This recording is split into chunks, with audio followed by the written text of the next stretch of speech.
Subscribe now and press the bell icon. Never miss an update. Hello दोस्तों, कैसे हैं आप सब। आई विश आप सब बहुत अच्छे होंगे। आप लोगों ने मेरी पहली वीडियोस को बहुत प्यार दिया है, इसीलिए मैं अपनी अगली वीडियो के साथ आ गया हूं। तो हम आज बात करेंगे रूबीना दिलैक के बारे में। दोस्तों, रूबीना दिलैक को हम बॉस लेडी कहें, सैविज क्वीन कहें, राधिका कहें, जीनी कहें, सौम्या कहें, पार्वती कहें या सती कहें, उनके अनेकों नाम हैं। वो धमाल हैं, बेमिसाल हैं, एंटरटेनमेंट क्वीन हैं। रूबीना का जन्म 26 अगस्त 1987 में शिमला, हिमाचल प्रदेश में एक हिंदू परिवार में हुआ। उनके पिता का नाम गोपाल दिलेक और माता का नाम शकुंतला दिलेक। उनके पिता एक हिंदी टीचर रहे हैं एक विश्वविद्यालय में। उनकी माता एक हाउसवाइफ है। रूबीना दिलेक 3 बहनें हैं, रोहिणी, नैना, रूबीना। रूबीना दिलेक की पढ़ाई शिमला पब्लिक स्कूल से हुई है, वहीं उनकी विश्वविद्यालय की पढ़ाई सेंट बेडे कॉलेज से हुई है।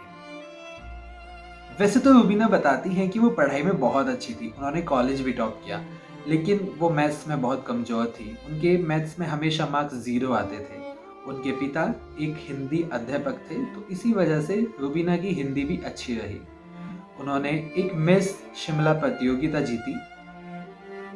उसके बाद उन्होंने बहुत से ब्यूटी पेजेंट्स में हिस्सा लिया, बल्कि जीत भी हासिल की। छोटे मोटे विज्ञापनों में काम करने को मिला, काफ़ी प्रसिद्ध भी हुई। आखिरकार वो साल आ ही गया 2008, जब उनका इंडियन टेलीविज़न में डेब्यू होना था। तो रूबीना ने इंडियन टेलीविज़न में डेब्यू किया छोटी बहू से। रूबीना दिलेक छोटी बहू के नाम से घर घर में जानी जाने लगी, बल्कि उनका ये शो इंडिया में ही नहीं, बाहरी देशों में देखे जाने वाला नंबर 1 शो बना। ये शो 4 साल चला और बहुत बड़ा हिट साबित हुआ।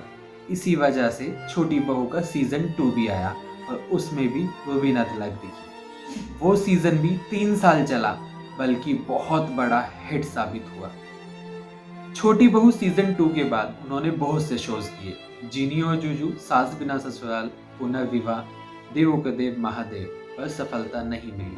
उन्हें अपनी गाड़ी बेचनी पड़ी, अपना घर बेचना पड़ा, यहाँ तक कि वो एक किराए के मकान में रहने लगी। और रूबीना दिलेक ये मानती हैं कि हमें किराए के मकान में ही मुंबई में रहना है, क्योंकि हमें नहीं पता कब हमारे साथ क्या हो जाए। तो वो साल आ गया 2015, जब उन्हें एक बहुत बड़े प्रोडक्शन की तरफ से एक शो ऑफर हुआ, जिसका नाम था शक्ति, एक अस्तित्व के एहसास की।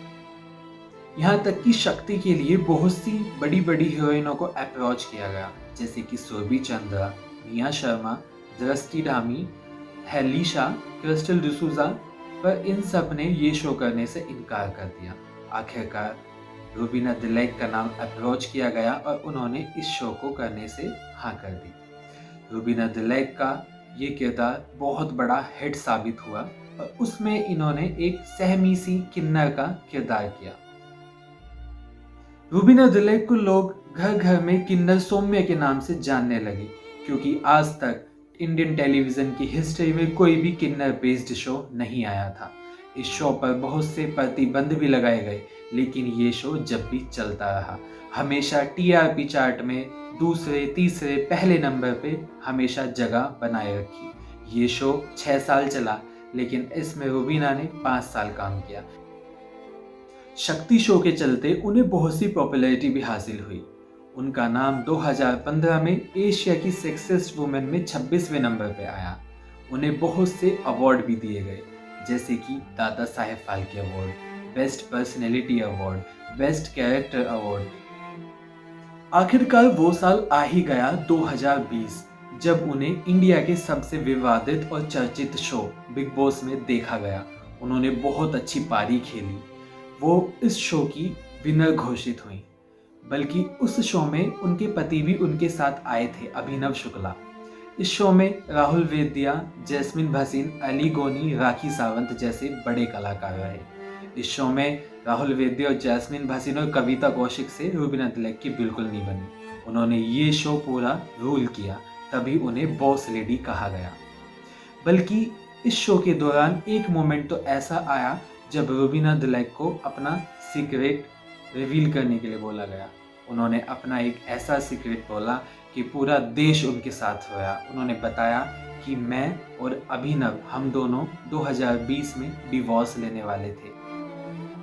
उसके बाद रूबीना और अभिनव ने सोचा कि क्यों ना हम दोनों को बिग बॉस करना चाहिए, क्योंकि उस घर में जाने के बाद हमें बहुत सा टाइम स्पेंड करने को मिलेगा एक दूसरे के साथ। तो उन दोनों ने ये प्लान बनाया कि चलो बिग बॉस करते हैं।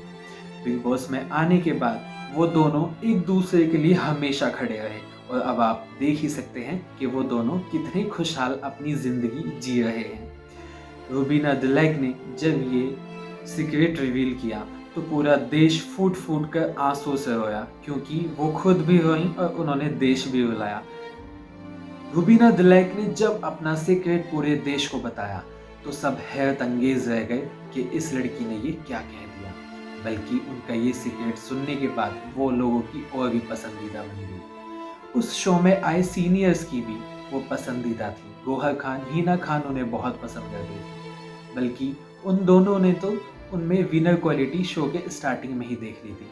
जिस तरीके से रूबीना बोलती थी, अपना पॉइंट ऑफ व्यू रखती थी, तो उन्होंने शो के स्टार्टिंग में ही कह दिया था कि हमें रूबीना में विनर क्वालिटी दिखती है। बिग बॉस शो से जीतने के बाद उनका वेलकम बिल्कुल बॉस लेडी की तरह हुआ। उनके घर में बॉस लेडी के नाम का टैटू लगाया गया और उनका वेलकम किया गया। अभिनव शुक्ला ने उनका बहुत अच्छे से वेलकम किया, उनकी माँ ने उनका बहुत अच्छे से वेलकम किया, बल्कि बाकायदा बॉस लेडी का क्राउन भी उन्हें पहनाया गया। रूबीना दिलैक ने शो के बाद बहुत से गाने किए, तुमसे प्यार हुआ, भीग जाऊंगा, गलत, मरजानिया।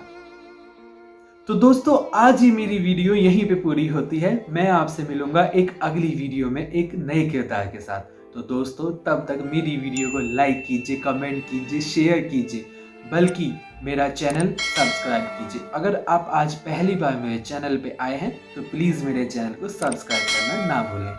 धन्यवाद। Subscribe now and press the bell icon. Never miss an update.